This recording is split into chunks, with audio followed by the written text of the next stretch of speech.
السلام علیکم ورحمۃ اللہ وبرکاتہ۔ تجوید کے نئے لیسن کے ساتھ قاری فقیر محمد مسعودی برطانیہ سے آپ کی خدمت میں حاضر ہے۔ گزشتہ سبق میں ہم مقدمۃ الجزریہ کا باب الصفات پڑھ رہے تھے، اور باب الصفات میں ہم نے الحمدللہ تقریباً صفات متضادہ کو ہم نے پڑھ لی تھی، ایک صفت باقی رہ گئی تھی ہماری۔ تو انشاءاللہ العزیز آج ہم اس صفت کو دوبارہ دیکھتے ہیں۔ تو آج سب ذرا پڑھیے ہاں۔ محموسها فهسه شخص سقط جی شديدها لفظ أجدة بقت جی وبين رخو والشديد لن أمر جی وسبع علو خص ضغط قز حصر جی آگے جی وصاد ضاء وصاد زاد طاء ضاء مطبقة جی وفر من لب الحروف المذلكة مذلقہ جی وفر من لب الحروف مذلكة ہاں، پہلے یہ دیکھ لینا ذرا صفات متضادہ، پھر اس کے بعد ہم صفات غیر متضادہ کو بھی دیکھتے ہیں انشاءاللہ۔ باب الصفات، باب الصفات میں جیسا کہ پیچھے ہم نے پڑھا ہے کہ انہوں نے پہلے وہ صفات بیان کی ہیں کہ جو جن کا مجموعہ نہیں، اور ہم نے پچھلے اسباق میں جن کا مجموعہ نہیں ہے ان کا مجموعہ بھی ہم نے آپ کی خدمت میں حاضر کیا ہے، اور اس کے بعد پہلے وہ غیر مجموعے والی صفات جو ہیں وہ بیان کرنے کے بعد پھر انہوں نے جن کے مجموعے ہیں 5 صفات کے ان کو بیان کیا ہے۔ تو فرماتے ہیں صفاتها جہر ورخو مستفل منفتح مسمتۃ والضد قل۔ سب سے پہلے جو ہم نے کتب پڑھی ہیں ان میں انہوں نے حمس کو پہلے اس لیے بیان کیا ہے کہ اس کا مجموعہ ہے فحثہ شخص سکت، اس کے بعد انہوں نے شدت کو بیان کیا ہے اور توسط کو، کہ شدت کا مجموعہ ہے اجیدو کا قطب تھا، اور توسط کا ہے لن عمر، اور استعلاء کو انہوں نے بیان کیا ہے خص ضغط قض، اور انفتاح کو بیان کیا ہے، اطباق کو بیان کیا ہے صاد ذات طازہ، اور پھر اس کے بعد اسمات کو اذلاق کو بیان کیا ہے فر من لب۔ تو یہاں پہ انہوں نے ان صفات کو آگے لے گئے ہیں، پہلے ان صفات کو بیان کیا ہے، ترتیب بدل گئی ہے، وہاں پہ صفت حمد سے شروع ہو کر جہر نمبر 2 صفت ہے، اور شدت تیسرے نمبر پر ہے، رخوت چوتھے نمبر پہ ہے، استعلاء 5ویں نمبر پہ ہے، استفعال 6 نمبر پہ ہے، اطباق 7ویں نمبر پہ ہے، انفتاح 8ویں نمبر پہ ہے، اطلاق 9ویں پہ ہے، اور اسمات 10ویں پہ ہے۔ اب یہاں پہ ترتیب اس طرح تبدیل ہوئی کہ جو نمبر 2 تھی صفت جہر وہ 1 نمبر ہو گئی، نمبر 4 والی رخوت دوسرے نمبر پہ ہو گئی، نمبر 6 والی استفعال تیسرے نمبر پہ ہو گئی، نمبر 8 والی انفتاح چوتھے نمبر پر ہو گئی، اور 10ویں نمبر والی صفت اسمات 5ویں نمبر پہ ہو گئی۔ تو کہتے ہیں پڑھیے سب ذرا اس کا ترجمہ بھی، صفات ان حرفوں کی صفات ان حروف کی جہر اور رخاوت اور استفعال اور انفتاح اور اسمات ہیں، اور ان کی ضدوں کو بھی کہہ دو۔ اور کہہ تو کس کا ترجمہ ہے؟ قل کا، وزد اور ان کی ضدوں کو بھی کہہ تو۔ اب وہ ان کی ضدیں آگے آ گئی ہیں، دیکھیے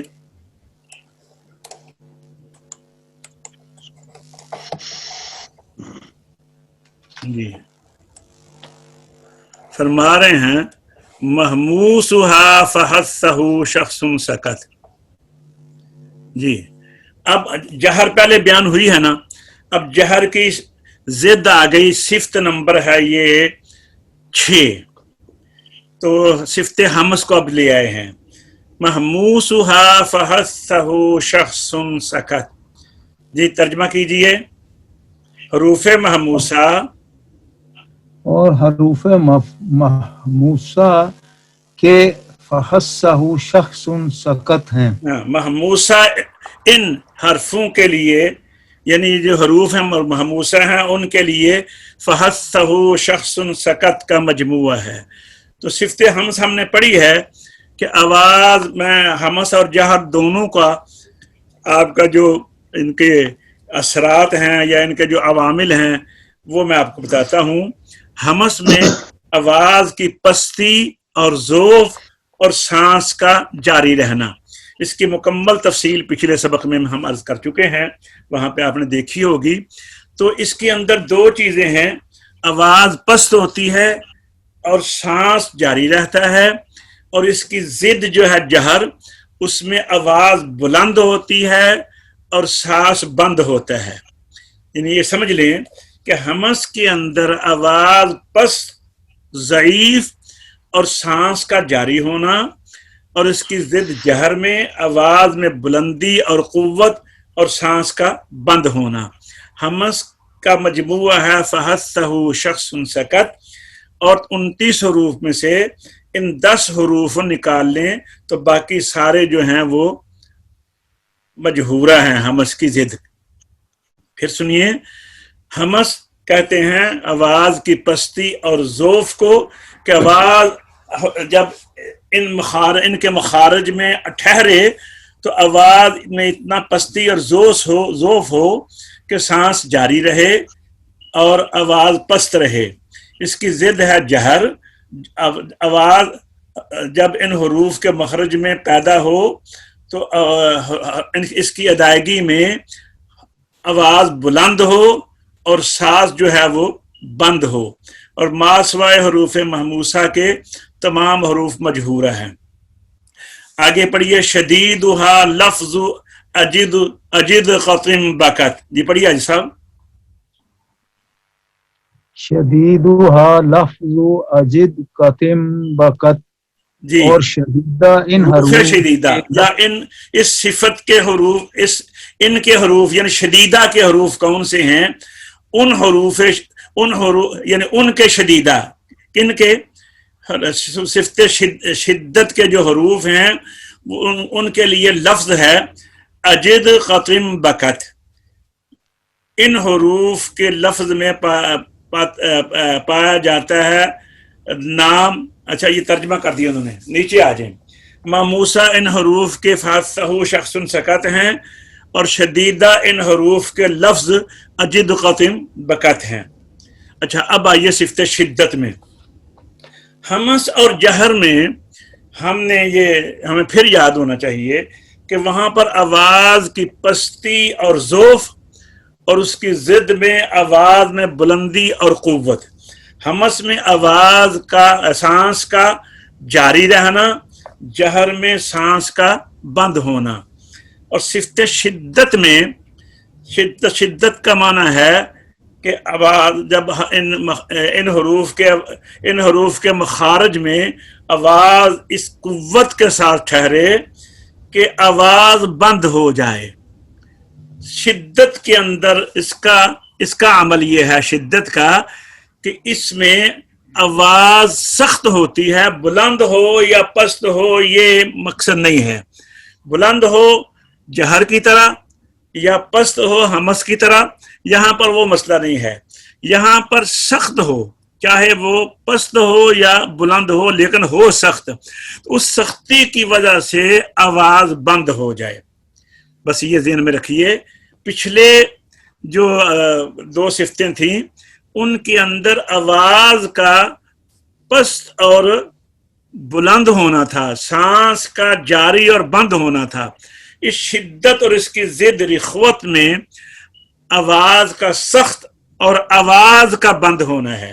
تو وہ لفظ ہے اجد قطن بکت. اب دیکھیے حمزہ ہے نا، اس کو جب آپ اس کے پیچھے کو لفظ لائیں گے تو اس کو پڑھیے ا. یہ دیکھیے آواز بند ہو گئی ہے، آواز سخت ہے، بند ہو گئی ہے. ا. جیم آ گیا اج. قلقلہ ابھی نہیں نہ کریں. اج دیکھیے آواز بند ہو گئی ہے، سخت ہے آواز. دال اد. قاف اق. طا اط. با اب. کاف اک. تا ات. دیکھا نا، ان میں آواز میں سختی ہے اور آواز جو ہے وہ بند ہے. آئیے اب اس کے آگے ہے، حاج صاحب آگے پڑھیے. وَبَيْنَ رِخْوٍ. وبین رخو والشدید لن عمر. ہاں تو وسب ابھی یہ صفت نمبر شدت جو ہے ہمس 6 نمبر ہو گئی اور شدت 7 نمبر ہو گئی. شدت کی ضد پہلے جو بیان ہو چکی ہے تو اس کا نمبر ہے وہاں پر 2. شدت کی ضد کا نام ہے رخوت. رخوت کا وہاں نمبر ہے 2. تو رخوت کا معنی ہے نرمی، آواز میں نرمی ہو اور آواز جاری رہے. آواز میں نرمی ہو تاکہ آواز جاری رہے. مثلا دیکھیے سا ہے، تا کے بعد سا. اس اس. اس کے بعد ہا ہے، اح. خا ہے، اخ. اسی طرح تو ان دونوں کے درمیان ایک صفت ہے کہ نہ تو شدت کی طرح آواز سخت ہے کہ بند ہو جائے اور نہ رخوت کی طرح آواز اتنی نرم ہے کہ جاری رہے، بلکہ ان دونوں کے شدت اور رخوت کے درمیان لفظ کیا ہے؟ بینا، درمیان. اس کو ہم توسط کہتے ہیں. توسط کو بھی بین کہتے ہیں، بین بین جیسے ہم بولتے ہیں، درمیان درمیان. اور درمیان کہہ لیں، بین کہہ لیں، توسط کہہ لیں. شدت اور رخوت کے درمیان لن عمر کے حروف ہیں، یعنی لام، نون، عین، میم، را. ان میں آواز جو ہے نہ شدت کی طرح بند ہوگی، نہ شدت کی طرح سخت ہوگی، نہ رخوت کی طرح نرم ہوگی اور نہ رخوت کی طرح جاری ہوگی. نون کی بھی یہی کیفیت ہے، عین کی بھی یہی کیفیت ہے، میم کی بھی یہی کیفیت ہے، را کی بھی یہی کیفیت ہے. تو اس کو ہم گننے میں نہیں لاتے اس صفت کو. یہ رخوت اور شدت کے درمیان توسط ہے جن کا مجموعہ ہے لن عمر. اب چلیے جناب آگے، صفت نمبر آ گئی ہمارے پاس اب 5 6 8. وَسَبْعُ عُلْوٍ. بولیے اج سب. وسبع علو حس ضغط قز حصر. پھر بولیے وَسَبْعُ عُلْوٍ. وسبع علو حس ضغط قز حصر. جی یہ دیکھیے سامنے پچھلا بھی انہوں نے ترجمہ کر دیا ہے. اور درمیان رخوت اور شدیدہ کے لن عمر ہیں، اور 7 حروف مستعلیہ کو خص ضغط قز نے جمع کیا ہے. پڑھیے ترجمہ در آپ. اور 7 حروف مستعلیہ کو خص ضغط قز نے جمع کیا ہے. جی اچھا، اس میں کیا ہے؟ ہم نے صفت استعلاء پڑھی ہے پہلے. استعلاء کی ضد ہے یہ پیچھے ہم نے استفال پڑھی ہے. استفال کی ضد ہے صفت استعلاء. وہاں پر استعلاء کا نمبر، استفال کا نمبر دیا گیا ہے 4، اور یہ اس کا نمبر یہاں پہ بنے گا استفال کا 8 نہیں 6. وہاں پہ اس کا نمبر یہاں پہ بنے گا کتنا جی؟ 5 6 7 8 نمبر بنے گا اس کا.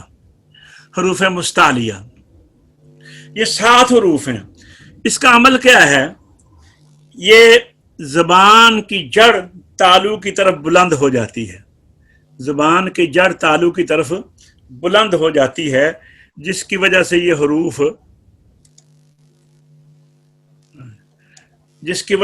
حروف پر ہوتے ہیں. یعنی حروف کو پر کرنے کا طریقہ کیا ہے کہ زبان کی جڑ کو تالو کی طرف اٹھائیں. تو یہ جتنے حروف ہیں نا 29 جو ہر حال میں پر ہوتے ہیں وہ یہی 7 حروف ہیں.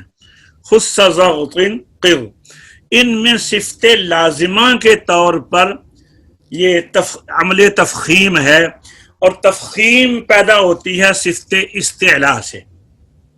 اس میں اضافہ ہوتا ہے صفت اطباق سے، کہ جب صرف استعلاء ہوگی غین خا اور قاف میں تو حروف پر ہوں گے، ایک گنا ان میں تفخیم ہوگی، ایک درجہ کی تفخیم ہوگی. اور جن میں صفت اطباق پائی جائے گی ان میں 2 درجہ کی تفخیم ہوگی. الغرض معلوم یہ ہوا کہ کسی حرف کو پر کرنے کا طریقہ یہ ہے کہ زبان کو تالو کی طرف اٹھایا جائے. تو 3 حرف ایسے بھی ہیں جو کبھی پر اور کبھی باریک ہوتے ہیں، الف لام را، ان کا آگے چل کر ہم بیان کریں گے. ان میں تفخیم صفت لازمہ کے طور پر نہیں ہے بلکہ صفت عارضہ کے طور پر ہے. تو یہ ذہن میں رکھیں کہ صفت استعلاء کے 7 حروف کون سے ہیں؟ خص ضغط قر. اور اس کی ادائیگی کا طریقہ کیا ہے کہ زبان کی جڑ کو تالو کی طرف اٹھائیں تاکہ حروف پر پڑے جائیں. حروف کو پر پڑنے کا طریقہ یہی ہے کہ زبان کی جڑ کو تالو کی طرف اٹھایا جائے. کسی کو یہ کہنا ہو نا اس حرف کو پر کرو، اس حرف کی آواز کو موٹا کرو، تو وہ پوچھے گا آپ سے کہ جناب کیسے پر ہوتے ہیں؟ تو آپ نے یہ فرمانا ہے کہ ان حروف کی ادائیگی میں زبان کو تالو کی طرف اٹھاؤ. تو یہ حروف مستعلیہ ہو گئے. اب آئیے اس سے اگلا جو جوڑا ہے صفت اطباق اور انفتاح. انفتاح کو ہم پیچھے پڑھ چکے ہیں. انفتاح کا مطلب ہے کہ زبان کا تالو سے اس کی ضد ہے استفال. استفال ہم پڑھ چکے ہیں جس کا معنی یہ ہے کہ ان حروف کو باریک پڑھیں. اور باریک کیسے پڑھیں گے؟ زبان کی جڑ کو تالو سے علیحدہ رکھیں. تو اب اس کے آگے جو ہے صفت نمبر آ رہی ہے 9. صفت ابھی ہم نے صفت نمبر 8 پڑھی ہے، صفت نمبر 9 ہے اور 10 دونوں آگے آ رہی ہیں. حاج صفدر پڑھیے اس کو. وصاد زاد طاء ظاء مطبقہ جی وفر من لب الحروف المغلقہ. جی بالکل ٹھیک ہے. پھر پڑھیے ذرا. وصاد زاد طاء ظاء مطبقہ جی وفر من لب الحروف المذلقہ. جی ہم نے پیچھے جو صفت نمبر پڑھی ہوئی ہے 7 وہ پڑھی ہوئی ہے، ہاں صفت نمبر 8 پڑھی ہوئی ہے. یہ صفت نمبر 9 آئی ہے صاد زاد طاء ظاء مطبقہ. اس کی ضد ہم نے پیچھے پڑھی ہوئی ہے انفتاح. انفتاح کا مطلب ہے کہ زبان کا درمیان تالو سے علیحدہ رہتا ہے تاکہ حروف زیادہ پر نہ ہوں، یعنی 2 درجہ کی تفخیم نہ ہو. حروف انفتاح کے اندر ایسے حروف بھی ہیں جو استفال میں پائے جاتے ہیں، اب دیکھیے، اور ایسے بھی ہیں جو استعلاء میں پائے جاتے ہیں. استعلاء کے غین خا قاف استفال میں چلے گئے. تو اس لیے جب ہم انفتاح میں چلے گئے، جب ہم انفتاح کی غین خا قاف انفتاح میں چلے گئے تو جب ہم یہ کہیں گے نا انفتاح کے موقع پر کہ زبان کے درمیان کو تالو کی طرف بلند نہ کیا جائے، تو آگے اس کا عمل کیا ہوگا جس کی وجہ سے حروف زیادہ پر نہ ہوں. یعنی کم پر بھی ہو سکتے ہیں، کم اور باریک بھی ہو سکتے ہیں، کیونکہ اس میں سے 3 حروف جو صفت استعلاء میں جائیں گے وہ پر ہوں گے، اور باقی جو ہیں وہ سارے جو ہیں استفعال میں ہیں وہ سارے باریک ہوں گے۔ تو انفتاح کے اندر جو ہیں وہ حروف مستعلیہ بھی ہیں، حروف مستفلہ بھی ہیں، اس لیے ہم وہاں پہ یہ کہیں گے کہ حروف کی ادائیگی میں زبان کا درمیان تالو سے علیحدہ رہے، جس کی وجہ سے حروف زیادہ پر نہ پڑے جائیں۔ تو پھر یہ حروف مطبقہ صفت اطباق جو ہے اس کی تعریف کس طرح ہوگی، پہلے اس کا ترجمہ کریں۔ اور صاد، ضاد، طا، ظا حروف مطبقہ ہیں، پڑھیے آج سب۔ اور صاد، ضاد اور طا، ظا حروف مطبقہ ہیں، اور آگے بھی پڑھ لیجئے۔ اور فر من لب، فر من لب حروف مزلقہ ہیں۔ ہاں جی، اطباق صاد، ضاد، طا، ظا، ان میں سب سے زیادہ جو پر ہے وہ طا ہے، ظا ہے، ضاد ہے، صاد ہے۔ یہ 4 حروف جو ہیں یہ پر بہت زیادہ پر ہیں۔ ان کی چونکہ ان میں صفت استعلاء بھی ہے، استعلاء کی وجہ سے زبان کی جڑ تالو کی طرف اٹھی، اور اطباق کی وجہ سے زبان کا درمیان تالو کی طرف اٹھا نہیں بلکہ تالو کے ساتھ لپٹ گیا۔ اطباق کا معنی یہ ہے لپٹ جانا، ملصق ہو جانا، چپک جانا۔ اطباق کا معنی ہے چپک جانا، لپٹ جانا، ڈھانپ لینا۔ تو زبان کا درمیان تالو کو ڈھانپ لیتا ہے، جس کی وجہ سے یہ حروف بہت زیادہ پر پڑے جاتے ہیں۔ اور ایسے 4 حروف ہیں، صاد، ضاد، طا، ظا، حروف مطبقہ۔ یہ حروف مستعلیہ بھی ہیں، استعلاء میں ان کے 3 ساتھی اور ہیں، غین، خا، قاف، جو اس کی ضد انفتاح میں چلے گئے ہیں۔ تو وہاں پر وہ پر تو ہوں گے لیکن اس طرح پر نہیں ہوں گے جس طرح صاد، ضاد، طا اور ظا ہیں۔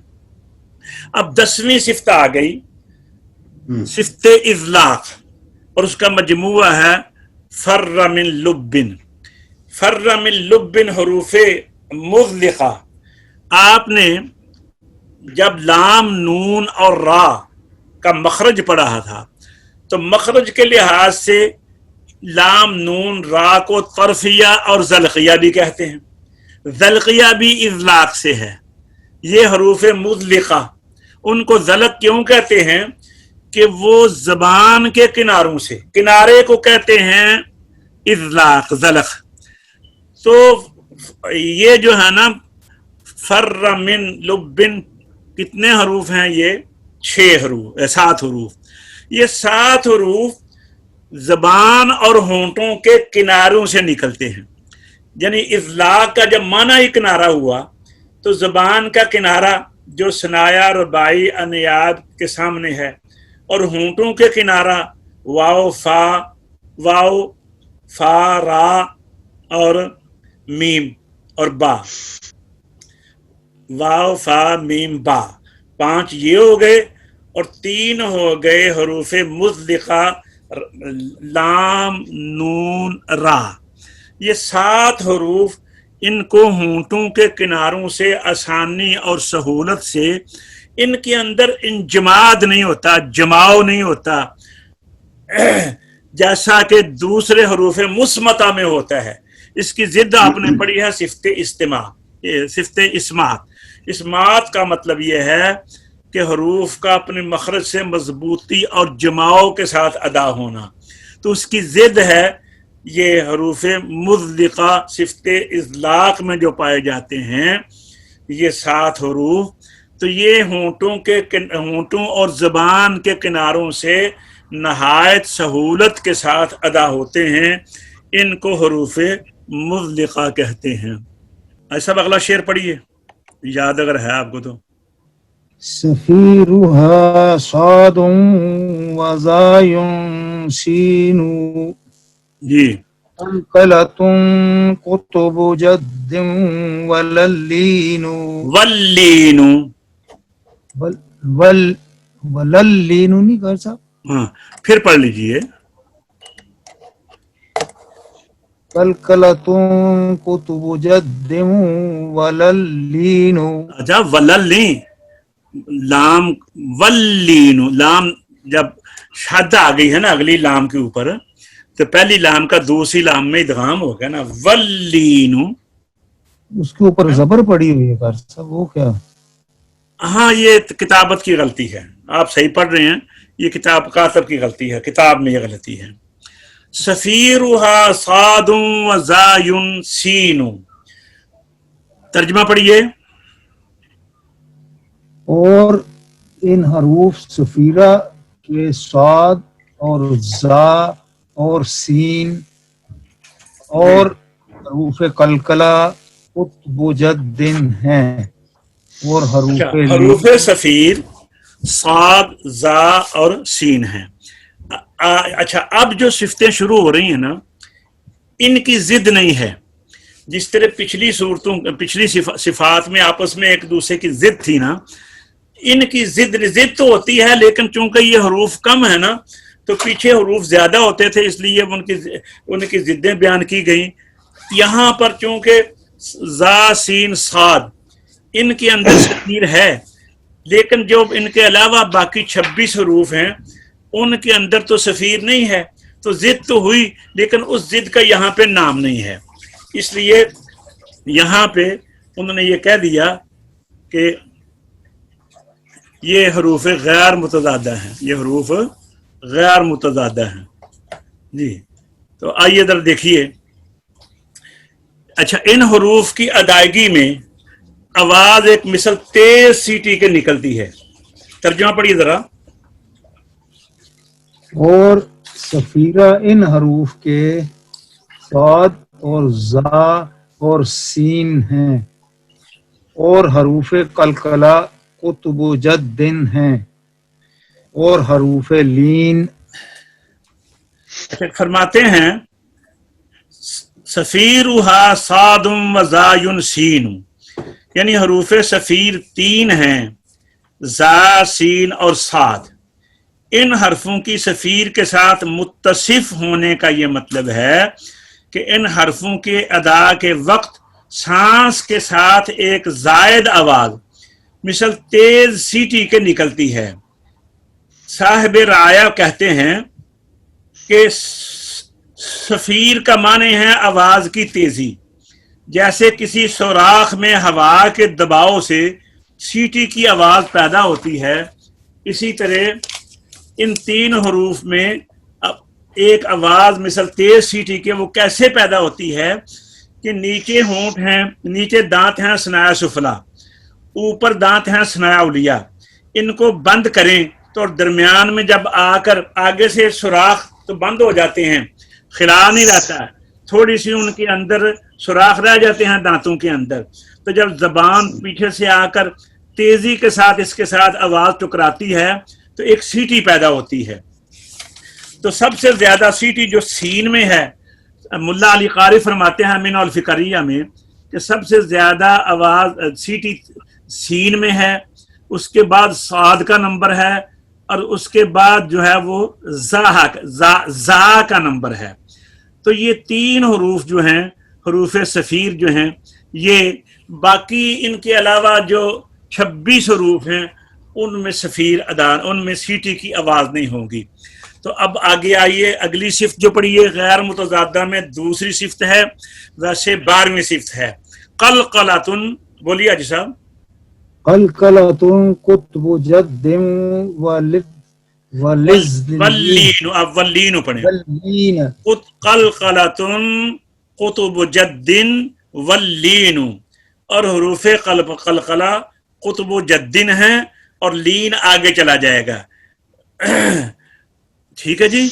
تو حروف قلقلہ کا معنی ہے کہ آواز کا مخرج میں رک کر آواز کا واپس پلٹنا، اس کو آپ جنبش کہہ لیں، آواز میں حرکت کہہ لیں، اور آواز کو یہ پیچھے کی طرف جو ہے وہ دوبارہ جیسے نیچے یہ بال پھینکیں تو واپس آ جاتا ہے.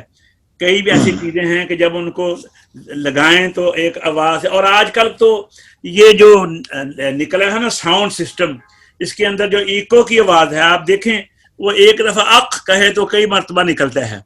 تو یہ اصل میں وہی قلقلہ ہے.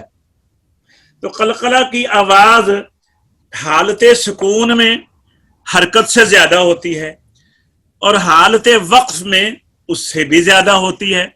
تو اس لیے کئی اساتذہ کہتے ہیں کہ قاف میں قلقلہ واجب ہے. تو واجب کا مطلب باقی میں جائز. تو اس کا مطلب یہ ہے کہ قاف میں قلقلہ جو ہے اس کا اظہار زیادہ ہے. قلقلہ تو جس طرح کا حکم قاف میں ہے اسی طرح کا حکم طا میں ہے، اسی طرح کا حکم جیم میں ہے، اسی طرح کا با میں ہے، اسی طرح کا دا میں ہے، دال میں ہے. لیکن اظہار جو ہے وہ قاف میں زیادہ ہے، پھر طا میں ہے، پھر جیم میں ہے، پھر با میں ہے، پھر دال میں ہے. اور حالت وقف میں زیادہ ہے اور حالت سکون میں بھی ہے لیکن حالت وقف سے کم ہے. جیسے دیکھیے جب آدمی وقف کرتا ہے حق کے اوپر تو کیسے ہے؟ ذالک الیوم الحق. یہ دیکھیے ذالک الیوم الحق. حق میں یعنی پتہ ہی اس وقت قاف کا چلتا ہے جب قلقلہ کرتے ہیں. ذالک الیوم الحق. میں دیکھیے وما اغنى عنه ماله وما كسب سيصلى نارا ذات لهب. جیم میں دیکھیے والسماء ذات البروج. قاف میں دیکھیے والسماء والطارق. تو یہ 5 حروف قلقلہ ہیں. قلقلہ کا معنی بزرگ فرماتے ہیں اساتذہ مخرج میں جنبش کا پیدا ہونا سختی کے ساتھ. اور آگے چلیے صفت لین. واللین واو و یاء سکنا. بولیے اجزا. واللین واو و یاء سکنا وانفتح قبلهما والانحراف صحیحا. قبلهما وانحراف صحیحا. انشاءاللہ کل آج ہم نے صفات غیر متضادہ میں سے صفت صفیر اور قلقلہ پڑھا ہے اور پیچھے سے بھی ہم نے کمپلیٹ کیا ہے، مکمل کیا ہے صفات لازمہ کو، متضادہ کو. ان کو صفات منفردہ بھی کہتے ہیں کیونکہ جو پیچھے ہیں نا وہ آپس میں ضدیں ہیں، اکیلی نہیں ہے. یہ چونکہ اکیلی ہیں، صفیر کی کوئی صفت بیان نہیں کی، قلقلہ کی کوئی صفت بیان نہیں کی، لین ضد صفیر کی کوئی ضد بیان نہیں کی، قلقلہ کی کوئی ضد بیان نہیں کی، واللین کی کوئی ضد بیان نہیں کی، اسی طرح انحراف کی کوئی ضد نہیں بیان کی ہوئی. تو اس لیے انفرادی حیثیت سے ان کو صفات منفردہ بھی کہتے ہیں، صفات لازمہ غیر متضادہ منفردہ. باقی رہ گئی ہیں لین اور انحراف اور مشابہت تکرار اور صفت استطالت. انشاءاللہ العزیز یہ آئندہ سبق میں پڑھیں گے. آج کا سبق الحمدللہ اختتام پر پہنچا. اللہ تبارک و تعالی ہمارے اس حاضری کو قبول اور منظور فرمائے. السلام علیکم ورحمۃ اللہ وبرکاتہ.